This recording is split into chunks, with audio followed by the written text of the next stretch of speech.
Good morning, everyone. Good morning, Hecate's daughter. Good morning, Chefzilla, Psycho Dwarf 9. Heiress of Chaos, the Battle Angel is here. Purple Lady, good morning, Purple Lady. Samantha, Joe, the Valkyries are here. The Valkyries are here to fight for Valhalla, to fight for Loki. Hello, Valkyries. Hecate's daughter, good morning. Derek McManus, Josh, and Rebecca Momini. Do. Robert Pearson, Dave G. Sound, Sit Room, Fires in the Tires. That's right. And I saw your pancake reference, dude. Absolutely love it. Absolutely love it. Starry Eyed Girl, good morning, Starry Eyed Girl. How is everybody? Lady Mist, good morning, Lady Mist. Stories by Irish, good morning. Good morning. Somehow, Stories by Irish got hidden, and I had to unhide her today. I am so sorry, Stories. Good morning, everyone. Captain Shrek, Adiga Outlaw, guys. Trey from Max World Entertainment. Robert Pearson. Jedi Bill 797. If Nina's out there, good morning, Nina. Darth Haster, he's listening. Kathia Star. Hecate's daughter. I don't know if I said that already. I might have. Derek McManus, good morning. So, Dave Bob, in 2063, they struck. 2063, they struck. Good Very morning, dramatic. Fenner of Fire. Good morning, Fenner of Fire. Saucy Winch. Maddie's House of Geek. Good morning, guys. Good morning. Yes. So, guys, if you don't know what Space Above and Beyond is, Space Above and Beyond is a television series that, of course, showed on Fox because it only got 23 episodes and was about an alien race trying to attack Earth, right, Dave Bob? Well, that's the general premise. And Earth was recovering from a war against AI. Earth had made this, what were they called, brother? Silicates. They were called Silicates, and they rebelled. Apparently, one of the programmers, one of the greatest minds in AI programming, decided it would be funny to tell the AIs to insert a virus that would allow them to take a chance. Yep. That basically what happened. He was tired of not getting any credit, and so he inserted the virus code, take a chance. And from that point on, all the Silicates, everything they did was predicated on gambling and taking a chance. They loved games of chance. And human beings were getting their asses kicked. And Derek McManus throws the answer to that in here. Humanity created what are called tanks, nipple necks, or in vitros, which were human beings that were born at the age of 18 and conditioned to fight the AIs. Yep. Their sole purpose when they were, created was to fight in the armed forces against the Silicates. That's their sole purpose, and that pretty much was why they were created. And whenever the war with the Silicates was over, they kind of had nowhere to go, and they were pretty much like just second-class citizens that had no rights. And so they left Earth. They took off to the stars. The Silicates. Yeah, the Silicates. Yeah, they decided that their best chance, because they were getting their butts kicked finally, was to just go off planet because they couldn't keep up anymore. So that was their best chance for survival, was take a chance, and they stole some spaceships and took off into outer space.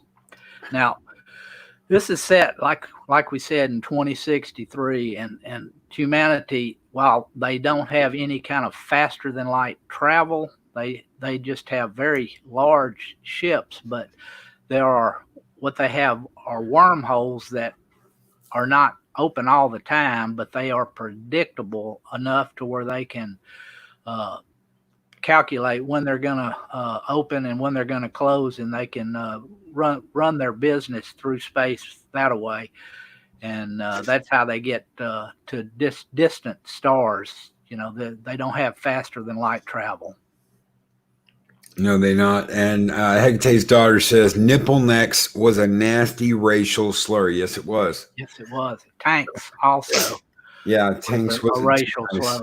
slur. They were, technically they were in vitros. That was what they were, their name. But tanks and nipple necks were what they called. The reason they called them nipple necks is because their navel was actually on the back of their necks instead of a normal human being.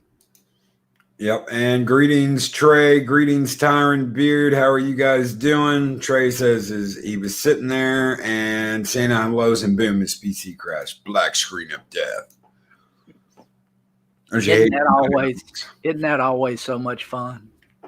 Imagine that happened in the middle of a show. Oh, sorry guys, my PC crashed. I love it when YouTube goes down in the middle of a live stream. That happens quite often. It actually seems. Another thing is 2063. Earth is ruled under one government, under the United Nations. There's still individual nations. Everybody's still part of it, but it's the actual rule is from the United Nations. And Lady Gravemaster, good morning. I didn't want to interrupt you, brother, but I wanted to make sure Lady Gravemaster got a big good morning from me and Dave Bob. Good morning, Lady Gravemaster. And actually, I think it starts off the Secretary of the UN or the head of the UN is an Australian chap. So he actually is ruling the entire planet. But individual nations still have their own armies and navies and space fleets, and the United States therefore has their space navy and the Marines, the United States Marines, and also Britain and other nations have their own individual forces too. And as this is opening, Earth is starting to explore the stars. Yes. They're starting to explore the stars. They've got a colony, and they're about to settle another colony. So this is their first off-world colonies that they're going to settle, right? Yeah, they have qualifications that you have to strenuous qualifications that you have to pass to be able to go to these colonies, and the people that go to the colonies have to work for years to be able to qualify and get ready for the trip, and everything is going along really swimmingly. And one of the main characters, him and his girlfriend are set to go to this colony. And what happens is someone passes a law that for in vitro rights that they have to include a certain percentage of in vitros to go to the colony. And therefore they have to, with the weight restrictions and everything, they have to not have one of the people that have been training for years go. And that happens to be one of the main characters in the show. His name is Nathan. And he gets kicked off of the colony ship just as it's about to go. Hecate's daughter. We are getting there. T.C. McQueen, James Morrison was my absolute favorite character. He was mine too. Yeah, and absolutely mine too.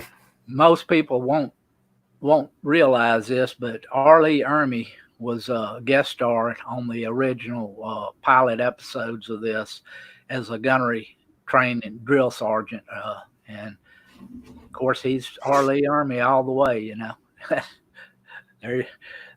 There he is. Drop your socks and reach for your whatever, and that type of stuff. Yeah. Oh yeah. And it's like it's almost like a light TV version of Full Metal Jacket there for a little bit. Yes. And I absolutely love that. They couldn't have found someone better to do that. You haven't really seen all of the major players on this show in the first episode. You get a little bit, but people like McQueen, who are going to take center stage for some of us, you haven't really seen him yet. So you've got these Marines training. They don't know yet that there's an alien race out there that's getting ready to sneak attack us. And then you've got this group called the Angry Angels. Now, of course, when I saw this the first time, I was like, those are the baddest, coolest MFers ever. You know, they're going out and they got the black flight jackets on and they're wearing the black berets. And me and you both watched this just recently. And I was like, I can't do it. Oh, they're so arrogant, and so we'll have four drafts, and oh, dude, it's just like, man. But when this aired, they were like, it was like, okay, you got the rookie 5/8, and you've got the badass Angry Angels. Yeah, the Angry Angels were the elite of the elite in the Marines. The 127th. Yep. And they pretty much, when they walked into a place, they took control of it. And anybody in there that didn't like it, they pretty much were summarily beat down. Yep. They were summarily beat down, and they picked a fight with the wild cards. The wild cards are going to be like, these are the kids coming in that are going to be what the Angry Angels were. Yeah, they're the up and comers. Yeah, they're the up and comers, and you see how the angels treat them. And one of the characters in the show, Shane, she walks up to him and she goes, I just wanted to tell you how much respect and honor I have for the 127th. And that's when they're like, yeah, we'll take 4 draft beers and a bowl of peanuts or something. And it's just the arrogance and the, slap in the face. And, one of the other Marines comes over and he's like, hey, she's a Marine. And, one of the angels stands up. He's like, she ain't shit until she's done with training. Who the hell do you think you are? And of course, big fight. But what you're seeing there is the okay, this is the elite unit, and here's the 5/8, and the 5/8 is going to be the elite unit. Yep, and right in the middle of the fight is when they get the news that the colony outpost that they had just sent out has been attacked. And it was a sneak attack. Yep. Sneak attack. And of course, his girlfriend was on the colony ship that was attacked, Nathan. And the only way that the reason he's in the Marines is that was the only way he could get back into the stars. And that's when they start introducing all these characters in basic training. You have several of them that are not going to make it through the first mission. But the core group, you have Danfoos. She's a lady that is a Marine, and you have Shane. She's a very strong female character.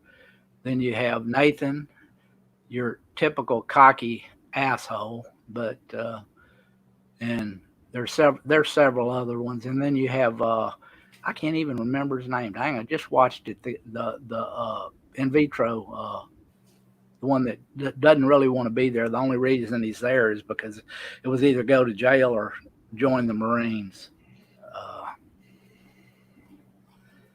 Dang it, my brain ain't working. Sit Room throws in there, the pilot episode caused an international issue with Russia as they built the space fighters on a retired base, and spy satellites saw the fighters, and then they accused the U.S. of building military stuff for space. I remember that, dude. Yeah. I remember that. I absolutely positively remember that. And yeah, guys, if you can, Captain Trek is collecting any funds he can for a surgery for abdominal reconstruction. and hernia repair. If there's anything you guys can do, anything at all, please help them out. So you've got these new Marines training on Hammerheads, which is the space superiority fighter they're going to be using. You've got the Angry Angels, and in the pilot, the 5/8, what's going to be the 5/8, they recover an alien ship that crash lands on Mars. Yeah, that's their very first mission off planet is to go. Actually, what they're doing is they're going to Mars to get a beacon or a relay, a communications relay back up, and while they're there, that's when the alien ship crash lands close to their position. And because of that, because they recover that alien ship, they get intel. They get this intel that is showing them all the moves that the Chig fleet's going to make. And they're not sure whether it's a setup or whether this is actual genuine intel. Right. Because if I remember correctly, it's like a live update system. So they can constantly see where the enemy fleet is. Yeah, it tells what they're where they are and what basically what they're planning on doing. They somehow or another the intelligence officers decipher it enough to figure out what their battle plans are supposed to be. And the Cooper Hawks is the in vitro that I couldn't remember his name. Yeah, Coop or Hawks. Yeah. Also had Paul Wang. He was a Asian character that was one of the main ones, and you've got two strong kick-ass women in this show. Oh yeah, you've got Boos and you've got Shane, and Shane's parents were military officers that were killed in the AI wars, in the artificial intelligence wars against the silicates. Yeah, and that's pretty much shaped her entire life. I mean, that's the reason she's got pretty much a chip on her shoulder, and she absolutely hates. I mean, to the point of, it's AIs in her eyes are just nothing. I mean, there is absolute loathing and hate in her for that, and it shows through pretty much her whole personality. But she is one bad little woman. I'm not going to tell you what. She's a tiny thing, but she is mighty. Yes, and this is what we're talking about when we talk about well-written female characters that kick ass. Strong female character in the 90s that it didn't matter. It didn't matter to any of them. I think the only person that ever said anything about her being a woman was the gunnery sergeant. He said something about like popping her with her bra or some shit. And that's all you ever hear. No one ever gives her shit. No one ever gives her shit because she's a chick. Well, that's the difference between writing a good character and trying to make a character that is, instantly everything she needs to be. These characters all have growth arcs too. They come in very green, and they, under fire and under, the crucible of war, they become what they are. It's not like they were just always like that. They were forged in fire. Yep. And Chefzilla adds, with a love for Patsy Cline. Yes, she did. Yep. Yes, she did. So they get this intel, and just to make sure they aren't being bamboozled, there is a big battle outside of our solar system, and this battle includes the 127th Angry Angels. And the head of that unit, their commanding officer, is a guy named T.C. McQueen, and he is an in vitro as well. So they go out and they have this battle, and and they get their asses handed to them. The Chigs, what will be known as the Chigs, the aliens, completely decimate the fleet that goes out to meet them. And the only member of the Angry Angels that survives, and he doesn't come out unscathed, is T.C. McQueen. Yeah, he is badly wounded, and he actually, as a result of his wounds, is grounded. He can't fly anymore, and he becomes the CO, or the commanding officer of the 58th. But he can't fly anymore. No, he's basically grounded. Yep, Kristen Cloak. She's very, very good looking young lady too. So they lose that battle, and they accelerate the training of the 5/8, what's going to be the 5/8, the wild cards, so that they can go out and meet them in battle. Yeah, they have to pretty much, after they get, that first battle where they're pretty much all their forces are pretty well decimated, that they send up against them, and they're all falling back. And that's when they get the intel on what they think that they're going to be doing with the next battle group. And so they plan a surprise attack for the Chigs, because they're actually coming to Earth to try to attack Earth.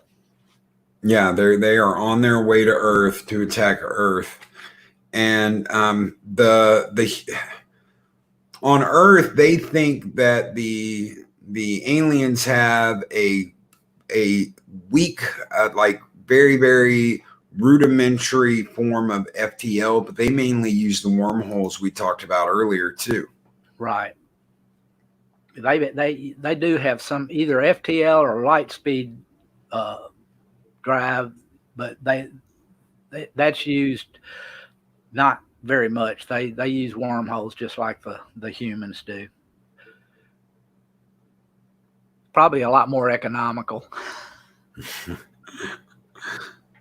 So as this first episode is winding down at the end, the 5/8 on what's basically a suicide mission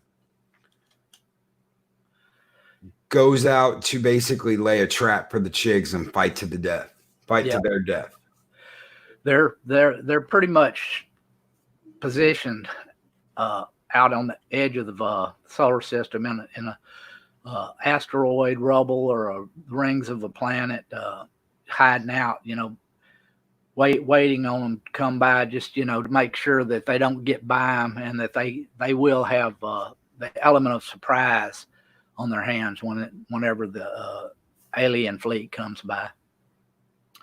And naturally, they're told not to do anything, and whenever all the aliens show up, you have to have one guy go rogue, and he throws on the tape. While they were on Mars, that there was not a tape, but a little disc that had a bunch of stuff on it from the human race, from this lander or whatever that they had, and it happened to have a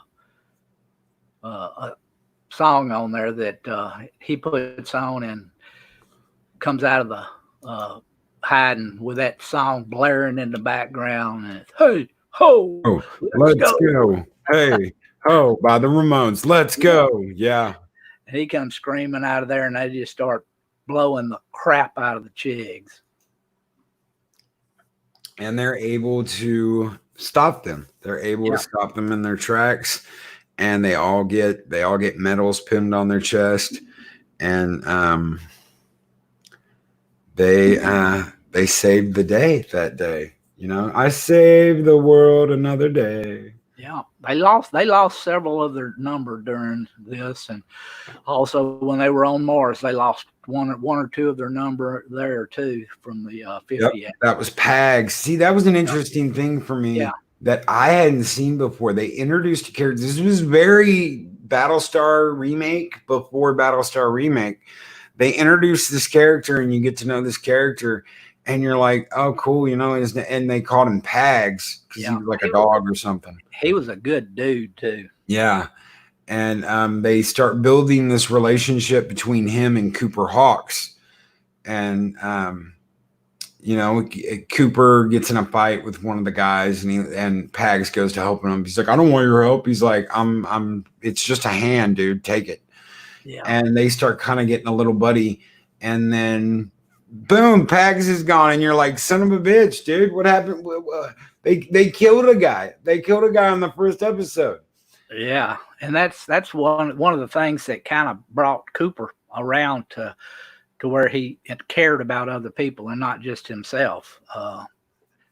When Pags, showed him compassion and helped him and everything, he finally figured out, not all people are bad. Not all regular born humans are bad, and that he is actually the one that had the tape that comes screaming out of the Oort cloud or whatever after the Chigs and surprises them. He's the one that broke ranks and didn't follow his orders.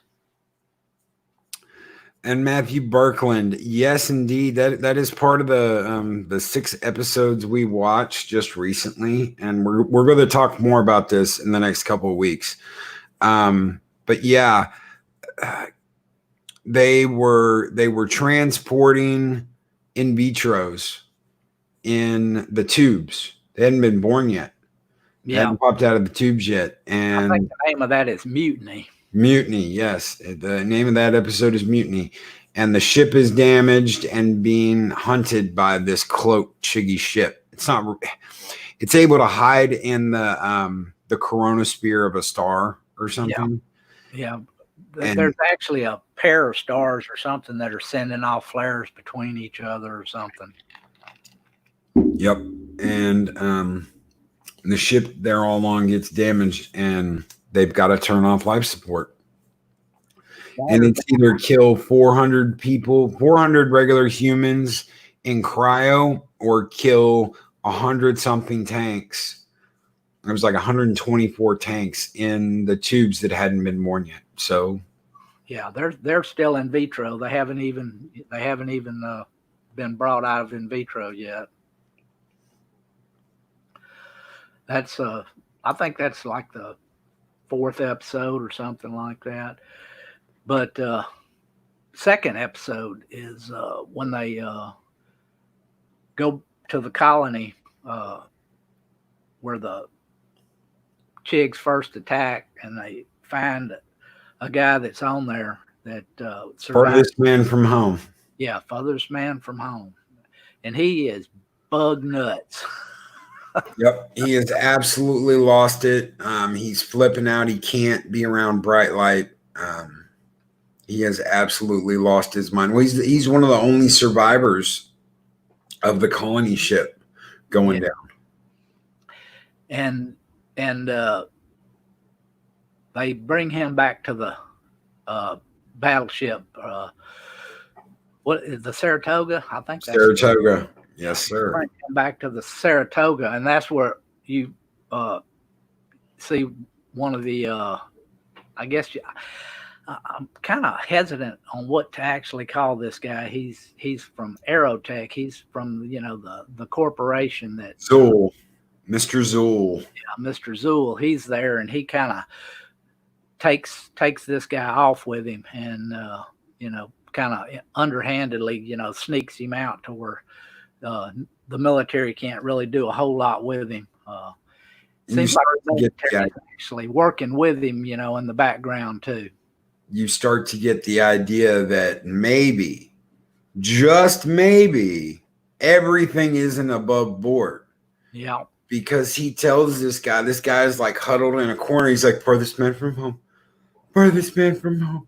I'm the farthest man from I'm the farthest man from home. And Zool's like, you want to know a secret? You're not. You're not. Yeah, exactly. You're not the furthest man from home. Matthew Birkeland, I want the 5'8" in my sky raining fire. Yep. Oh shit, hell yeah, dude. So you start to you meet this underhanded company guy and let me tell you guys something. This company, and this is brilliant here. This company is the company that was colonizing the worlds. They built the Hammerhead fighter. They built the Saratoga class battle carriers that are flying out in space fighting the chicks. All the technology that humanity is using to fight the war came from Aerotech. There you have a one-stop shop. Everything you need for war.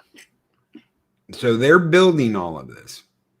They're building the colony ships that were going out and colonizing. They were picking the planets to go out and colonize.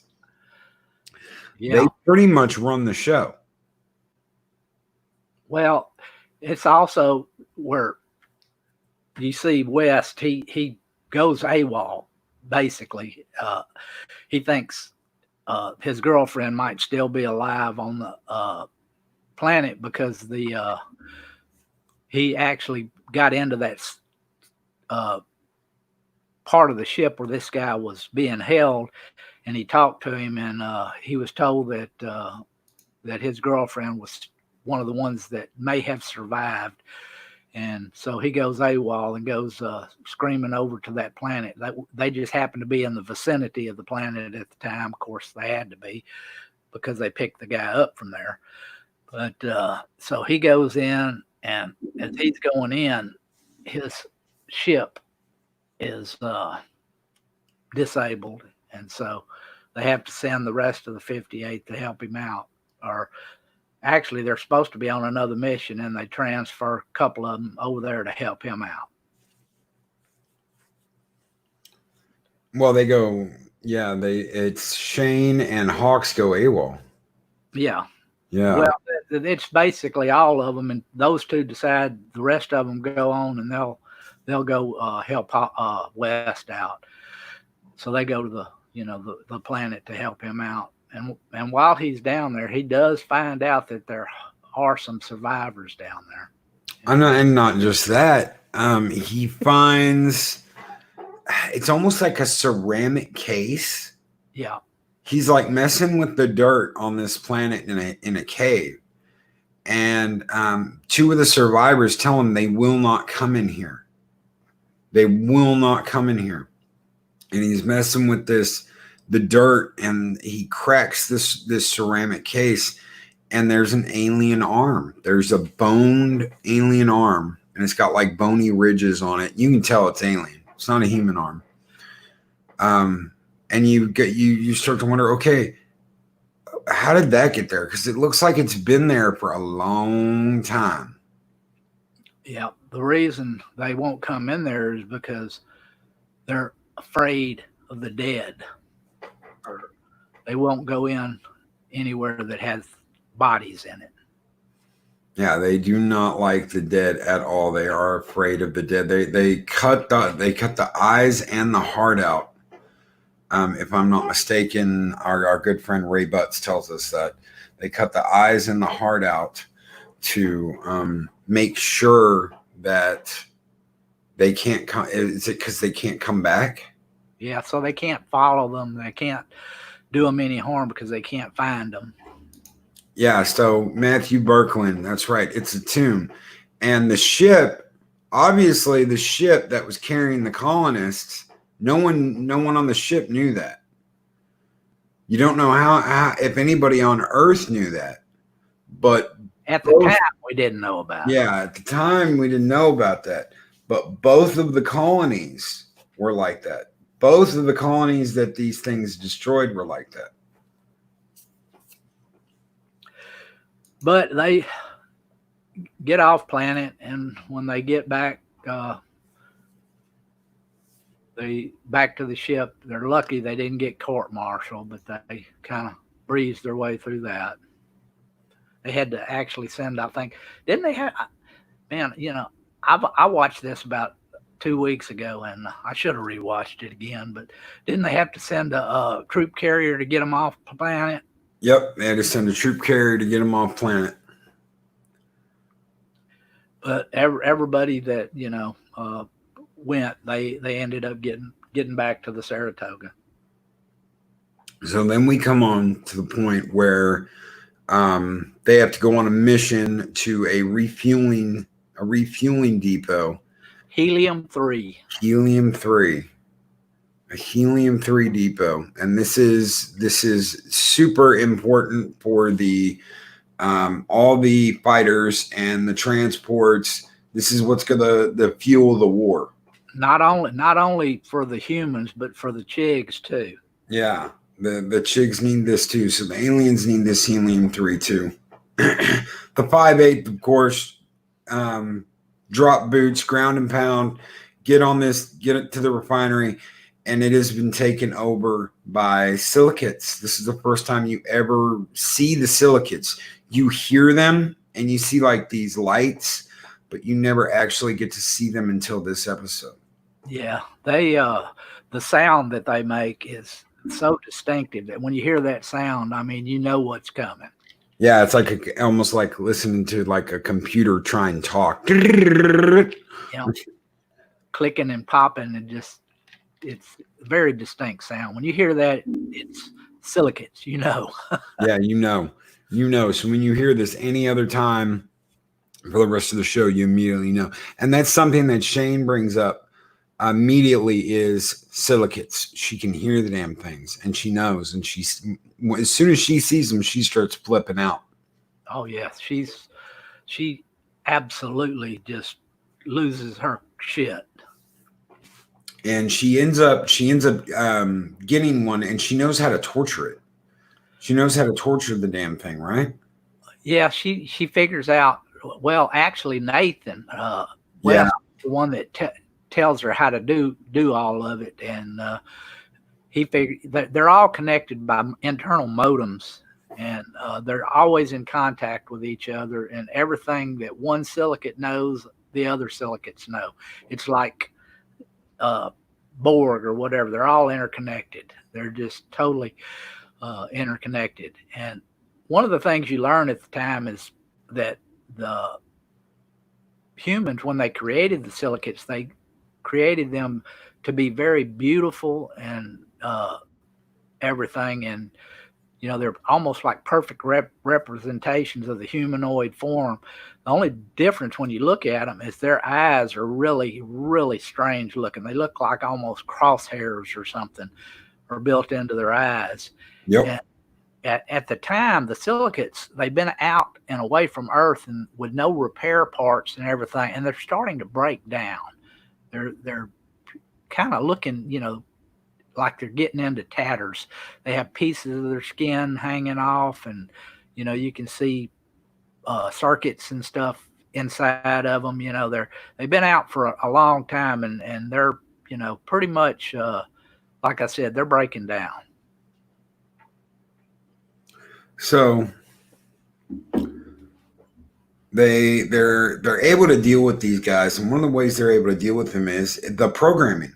The programming that they had, the virus that was inserted into them, take a chance, is like a backdoor way of dealing with them. Because Hawks is the one who figures it out. Take a chance, play a game of chance. If we win, you let us go. If you win, then we'll talk. We'll give you the information you need.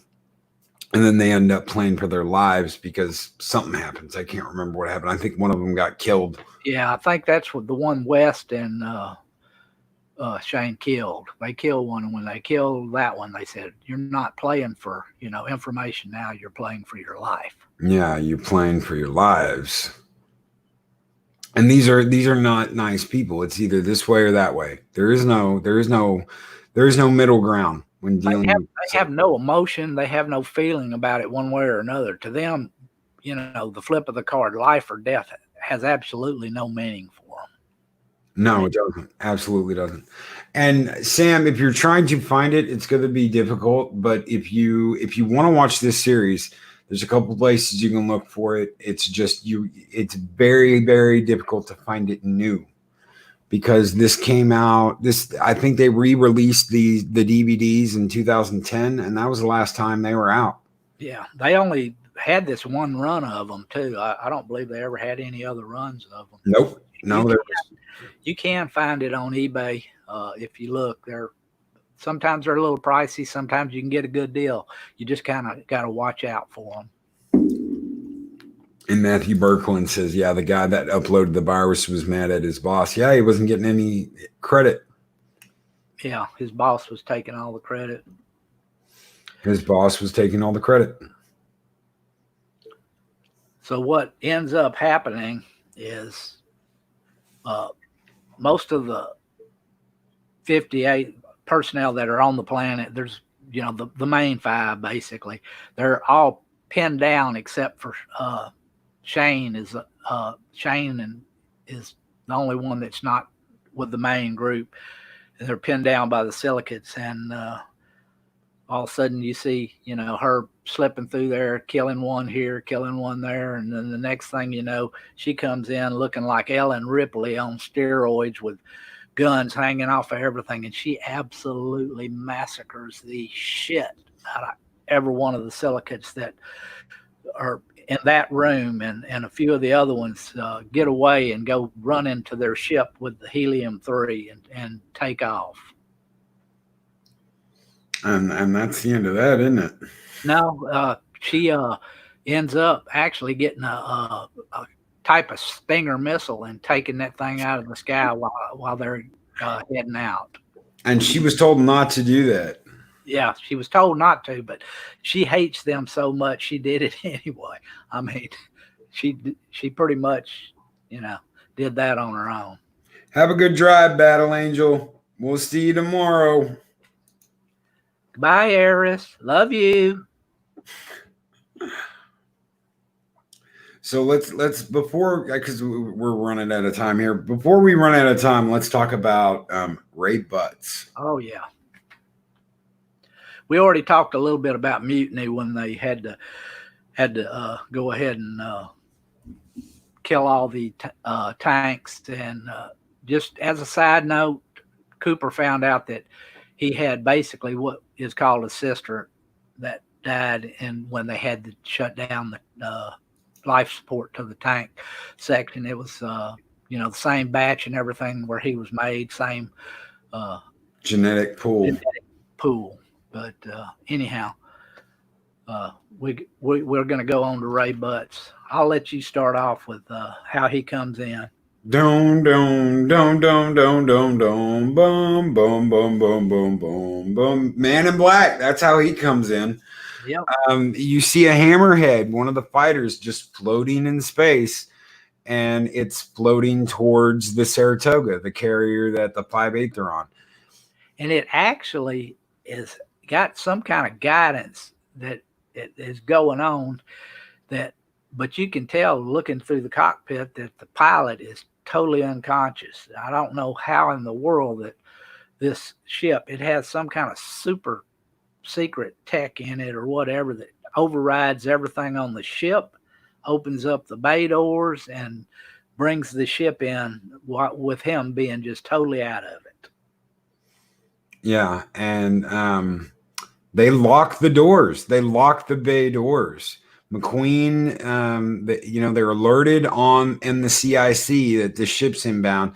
They lock the doors, secure the ship, and it just walks right up to the Saratoga and unlocks the hangar bay door. It just slides right on in. Yep, and slides right on in. So they rush down there, and he's out, and they think he's dead. McQueen's there with the Marines.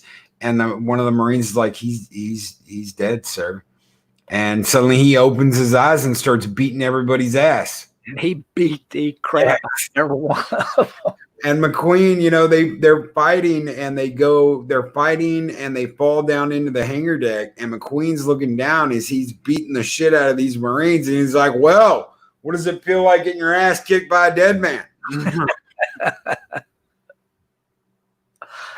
Oh, that was a classic funny line there. What's it feel like to get your ass beat by a dead man? Exactly.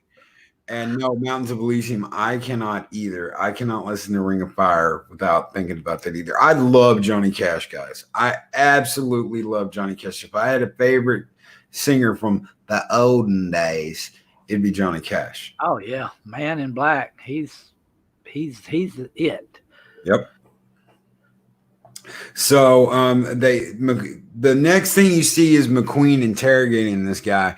And of course, the first question McQueen asks is, how the hell did you bypass the security and get your ship in the hangar?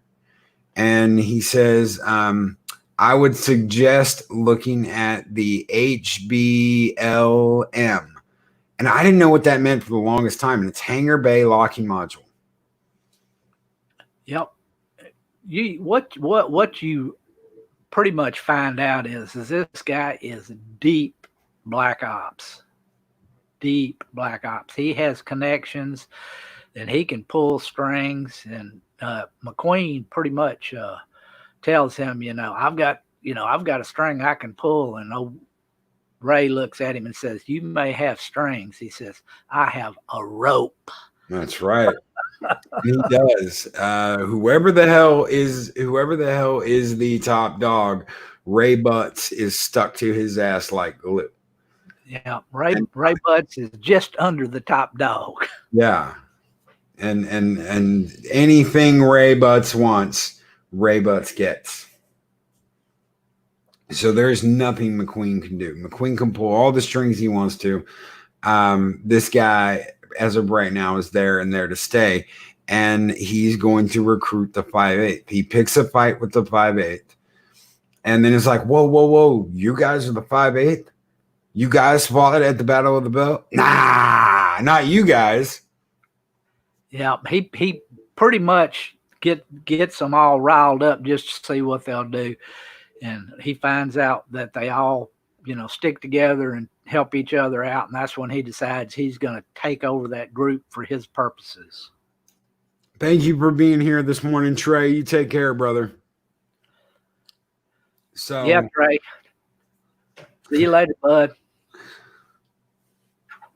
So anyhow, he pretty much co-ops the 58th, and he tells them, starts training them, and he's running all over the ships, and they're doing all of them are against him, and he takes every one of them out in a paintball type situation, or where they're all looking to kill him, and he takes every one of them out one by one. And they say something very, very interesting here. They say, yeah, he did it, but they were all cheap kills. Yeah. The only problem is they were kills. They were kills. And I think that's what he was trying to make sure they understood, was just because they're cheap kills doesn't mean they aren't kills. And some of that shit was some real like Rambo type shit. Like Van Foos, you see her walking through the ship, and she notices that one of the space suits is moving. So she goes in there and she gets shot in the back, and she turns around and he's got like a string tied to the arm. He's got like a wire or something tied to the arm, and he's moving it. And he's like, and she says, "You shot me in the back." Right. And he just laughs at her. But it's like Loki said, he's pretty much teaching them that, you got to expect the unexpected. You can't, expect everything to be a straight up firefight. You gotta look for subterfuge and use every trick you can against the enemy. And happy dinosaur, dude. We'll catch you later, brother. Thank you for being here. Thank you so much for being here. HD8K, later. Hecate's daughter says Ray Butts is an asshole. Took them from McQueen. He did. He took 5/8 from McQueen. And he did it. What you hated Ray Butts all the way through this thing for until the very end. Yep. Until the very end of that show. So he's recruited the 5/8 to go on this secret mission. He goes off mission before the mission even gets started, he tells them that plans changed and they fly out on a transport ship with drop gear, which means that they're going to parachute in. Yep. Halo jump. A halo jump. And McQueen, before he leaves, McQueen tells them, these aren't my kids, these are my Marines, but I swear to everything, if any of them don't come back, I will hunt you down and I will kill you. I don't care how dark you are. I don't care how far you hide. I will hunt you down. Yeah, that's when you really find out, that McQueen has, a special place in his heart for that, the 5 A's. He loves his crew. He does. He can say these aren't my kids, but they're my Marines. They're his kids. He just doesn't want anybody to know that. Yeah. He's he's got a soft spot in his heart, but he does not want anybody else to know about it. The only one he ever opens up to is the Commodore. Well, there was that one member of the 5/8 that wanted to sleep with him, and he ends up talking to her, but she dies. Yeah. She invited him to the zero gravity chamber. Yeah. To float in other things. Yeah. And other things. And he was like, do I look like a date to you? And he gets really pissed off about it. And she eventually goes and talks to him and smooths shit out. And he talks to her about I don't want to get into that. Anyway, he does open up to her, though, I think, more than anybody. Yeah. Well, him and the Commodore have a kind of a, the Admiral or the Commodore, or whoever's running the Saratoga. We're the dads. Yeah. Big dad, you're the little dad, but we're the old guys. Yeah, I love the way he always sits around in his underwear and the old wife beater on. Yeah. Yeah, when he's not on the bridge, he's sitting around in his underwear and his wife beater, smoking his cigar, playing his guitar. Do not tell me how to run my ship. Oh, dude, I absolutely love it. I absolutely loved it. They cast the perfect character for that one too. Yes. But anyhow, back to Ray Butts. What you find off, he just kind of leaves them hanging and he takes off and they can't figure out what's going on, so they end up following him and they finally find him and he's up on a plateau just digging frantically at the ground and they can't figure out what's going on. What you find out is their mission, supposedly, when they first got there, is that there are 6 hidden fighters that need to be brought back to the Saratoga. That was their original mission. But what you find out is his crew, his original crew, Ray Butts' original crew, that all of them were killed in this battle, and he has come back to give them a proper burial. That's the reason he comes back. And he stands up there and he starts doing eulogies for each and every one of them going through there. And as they're burying them, they end up helping him bury them. And one of the guys that he was burying him, he said if he ever died, he said the way he wanted to go was listening to Johnny Cash falling into a black hole. And Ray says, I'm not really much for Johnny Cash, but if there's a way to go, that would be the way to go. That's right. And you get the idea a little bit that he got too close to them. And he knew he got too close to them. And that's why he was being such a dick to the wild cards, is he got too close to these guys and now they're gone. Yeah, he was, very close to his men, you could tell. And that was, the reason he was keeping them at arm's length and trying to teach them to be, better Marines, more like just trying to keep them in line by being mean to them. Yep. So they're able to get the ships. They bury his old squad. They get the ships.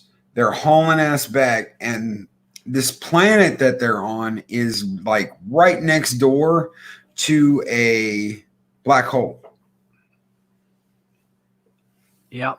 And the Chigs have a way that they can actually, their fighter can actually skip across the event horizon and get in front of them. If there's two ships that can do that, but the rest of them can't. And so while they're fighting them, Ray has to kind of take point, and he goes after those ships, knowing that he probably is not going to be able to survive. So while they're battling, the regular Chig ships, Ray cuts through there and takes out the ones that are going to skip across and get in front of them and blow them out of the sky. And he takes them out, but in the process, he gets caught in the gravity well and he can't get out. And that is one of the way they did that, the way they did the imagery and him going in, it was eerie as hell. Oh, yeah, it was. The way it was, his face all kind of got all wobbly and everything, and then hoorah! I've never forgotten that. I mean, if someone came up to me and was like, Space Mud Beyond, oh yeah, Ray Butts, I immediately go to that image of his ship being ripped apart and sucked into the black hole and his face. Yeah.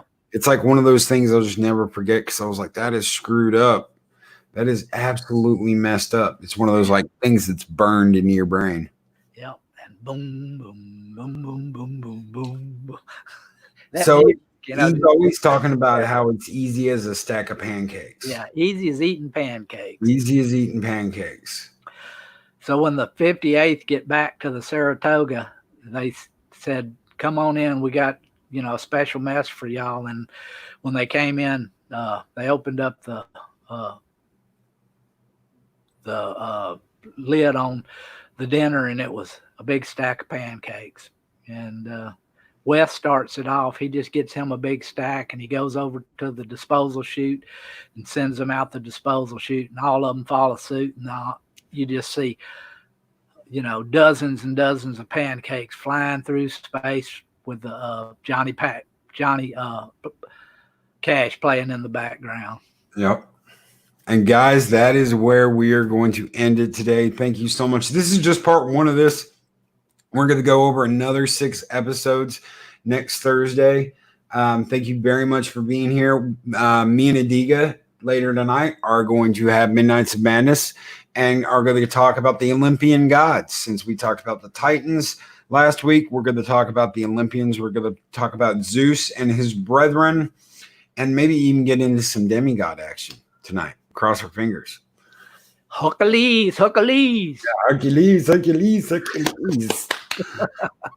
Oh, guys, thank you so much for being here. Adiga Outlaw, Purple Lady, Matthew Birkeland, LDG Pixel, Hecate's daughter, Jedi Bill, 797, Samantha Joe, Crimson Mist, Keely Chow, Roll Tide, Keely, Roll Tide. Not Ryan Johnson, Saucy Winch, Darth Haster, Mountains of Elysium. Did I say Crimson Mist? I don't know if I said Crimson Mist. Crimson Mist, not Ryan Johnson. Benner Fire, all of y'all. Fire. Enjoyed having y'all today, and I had a great time. Glad y'all could make it. Heiress of Chaos, our battle angel, Trey from Max World Entertainment, even though he's already gone. Happy Dinosaur 8000. Guys, thank you so very much for being here, and we will catch you guys next week with some more Space Above and Beyond. Dun, dun. Damn. Dun, dun, dun, dun, dun, dun, dun.